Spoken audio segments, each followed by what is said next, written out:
Bismillahirrahmanirrahim. Assalamualaikum warahmatullahi wabarakatuh.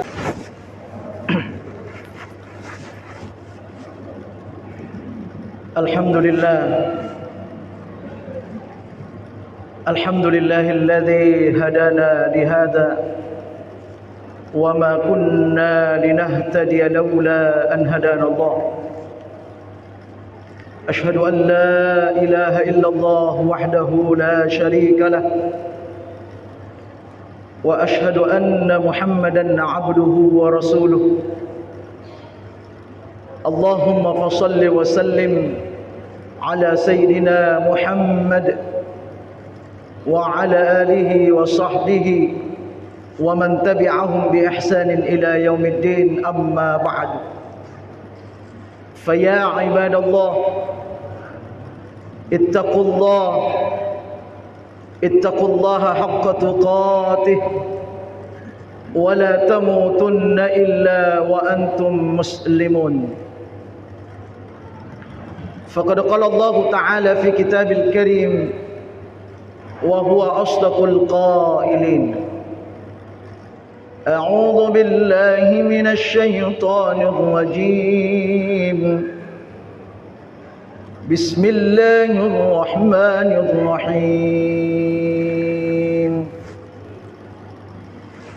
يا أيها الذين آمنوا إذا قيل لكم تفسحوا في المجالس فافسحوا يفسح الله لكم وإذا قيل انشزوا فانشزوا يرفع الله الذين آمنوا منكم والذين أوتوا العلم درجات والله بما تعملون خبير صدق الله العظيم وبلغ رسوله الكريم ونحن على ذلك من الشاهدين والشاكرين والحمد لله رب العالمين. Hadirin jamaah Jumat yang sama-sama dirahmati oleh Allah Subhanahu wa taala. Bersyukur kepada Allah Subhanahu wa taala dengan sama-sama mengucapkan alhamdulillahi rabbil alamin dan bersalawat kepada Rasulullah sallallahu alaihi wasallam dengan sama-sama membaca Allahumma salli ala Sayyidina Muhammad wa ala ali Sayyidina Muhammad. Hadirin jemaah Jumat yang dimuliakan oleh Allah Subhanahu wa taala.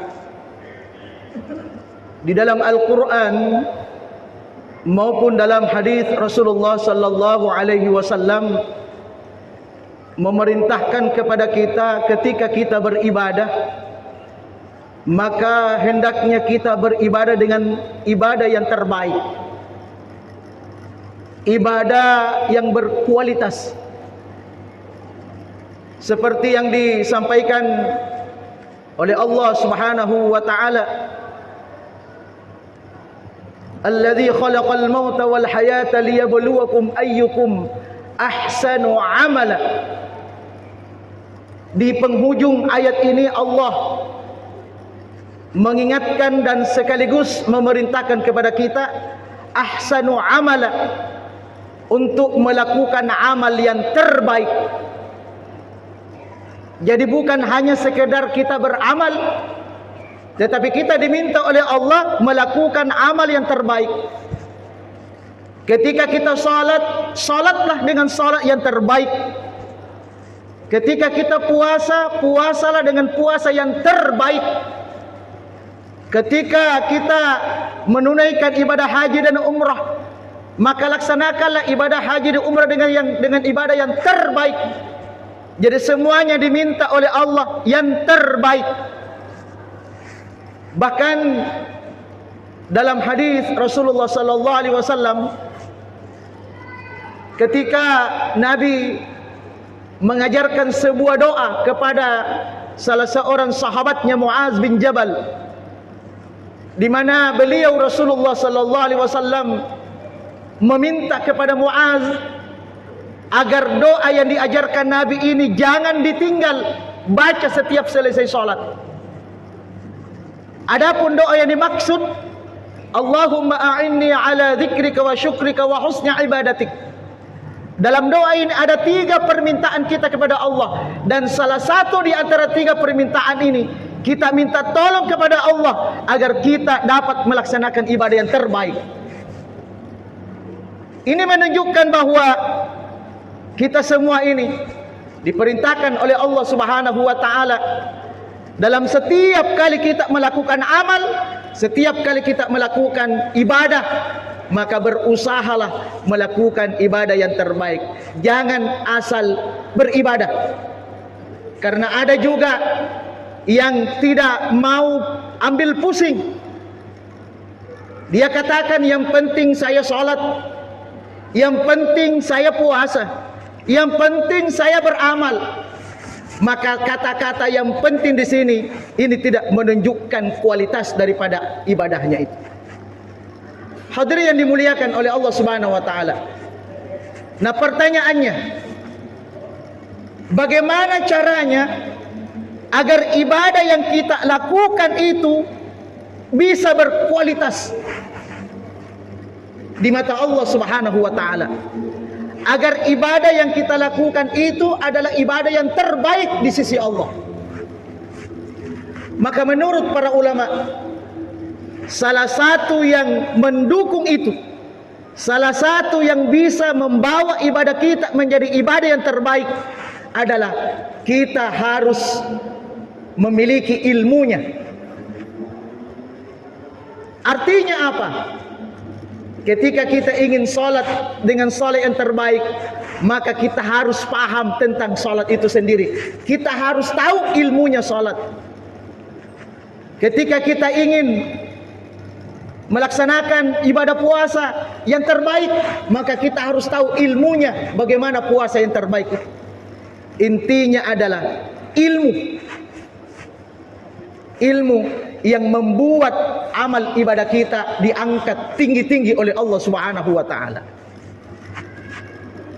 Dan untuk memperoleh ilmu ini, agar betul-betul bisa mengangkat derajat daripada ibadah kita di sisi Allah Subhanahu wa taala menjadi ibadah yang terbaik, maka ada 3 syarat. Ada 3 syarat. Yang pertama adalah kita harus belajar langsung dengan guru.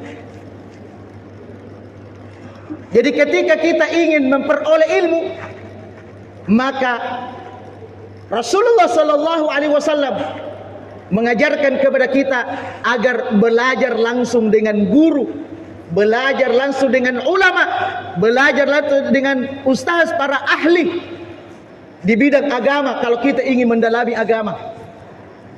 Demikian pula juga masalah umum, masalah kehidupan, masalah pekerjaan. Maka serahkan kita belajar kepada ahlinya. Tapi yang paling utama di sini adalah agama. Kita belajar kepada mereka. Apakah tidak boleh kita belajar kepada yang lain? Misalnya, sekarang ini banyak orang belajar dari ustaz YouTube. Sekarang ini banyak orang mengkaji Islam dari kiai Google. Banyak. Ketika dia ingin dapat ilmu, langsung saya buka Google, cari. Apakah tidak boleh seperti itu? Boleh, tidak ada masalah. Tetapi harus ada guru. Sebab kalau kita langsung mengambil mentah-mentah dari YouTube, dari Google, tanpa ada arahan dari guru, mursyid, maka bisa jadi kita salah paham dengan ilmu.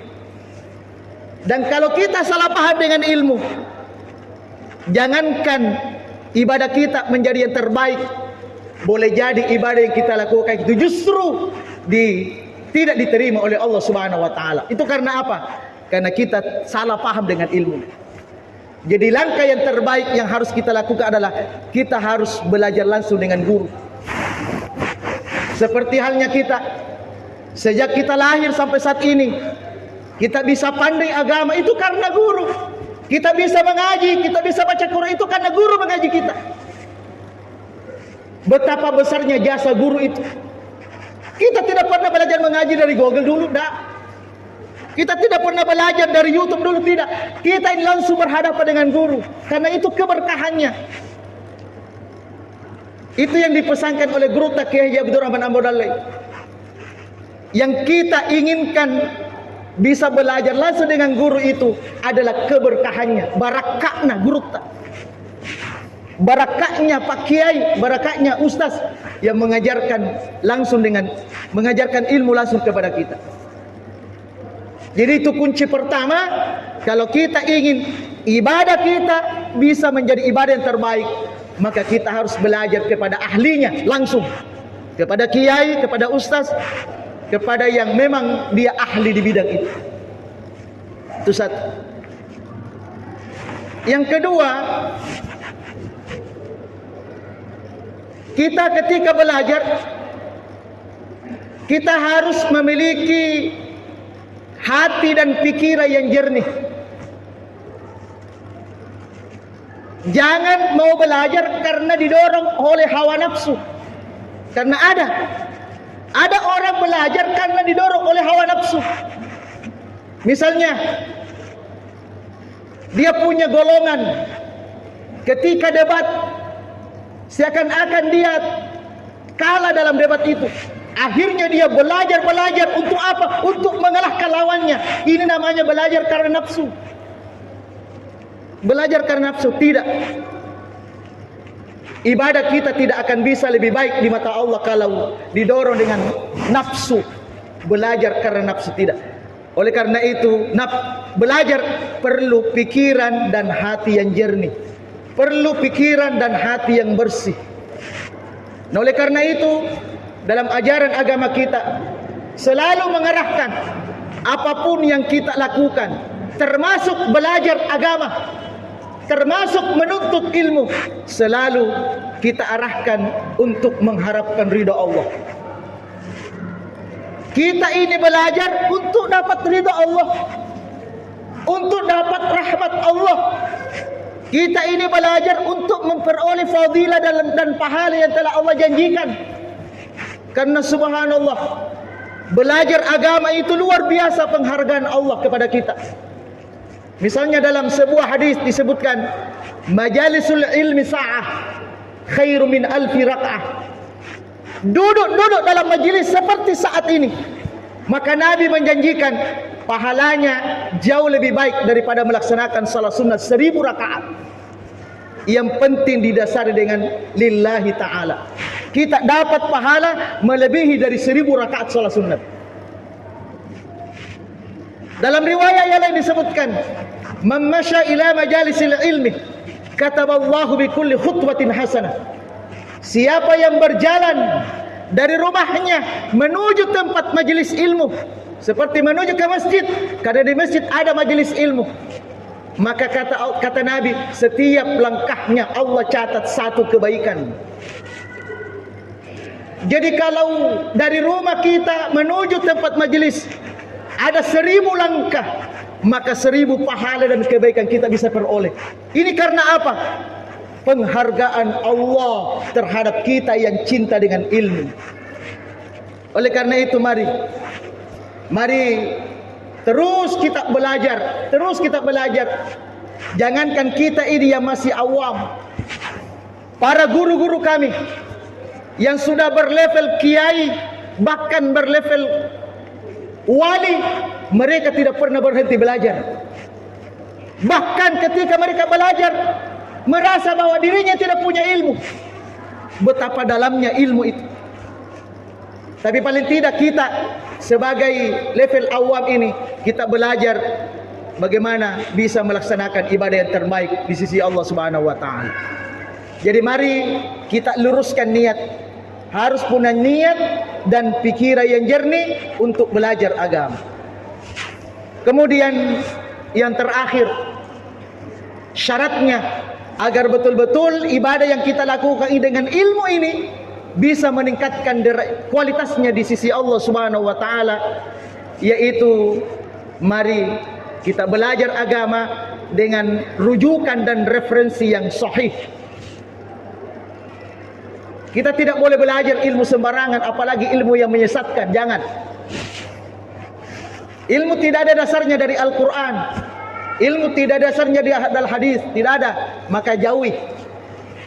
Karena kita ini beramal harus sesuai dengan Al-Quran, Sunnah, termasuk juga sumber hukum yang lain.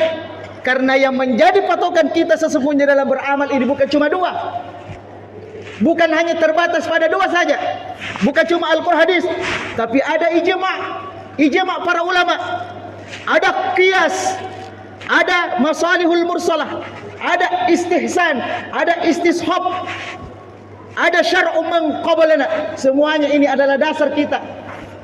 Kenapa ada semua ini? Agar kita tidak sempit memahami agama. Sebab kalau hanya berdasarkan terbatas pada Al-Quran dan hadis, maka ini seakan-akan agama itu sempit. Tapi ternyata para ulama kita bukan hanya berbatas pada dua ini, tapi melebihi dari itu sebagai referensi agar kita bisa beramal, agar kita bisa melaksanakan perintah-perintah agama yang mendatangkan kemaslahan untuk kita semua. Mudah-mudahan kita semua diberikan kekuatan oleh Allah untuk bisa terus belajar dengan catatan tadi. Belajarlah langsung kepada guru yang berkompeten, guru yang profesional dalam bidangnya. Yang kedua, lakukan dengan pikiran yang jernih, dengan hati yang ikhlas. Dan yang ketiga, pilih referensi atau rujukan yang sahih, yang ada dasarnya dalam ajaran agama kita. Mudah-mudahan dengan belajarnya kita seperti ini, insya Allah semakin hari semakin lebih baik ibadah kita kepada Allah Subhanahu wa taala. Barakallahu li wa lakum fil Qur'anil azim wa nafa'ani wa iyyakum bima fihi minal ayati wadh-dhikril hakim wa taqabbala minni wa minkum tilawatahu innahu huwas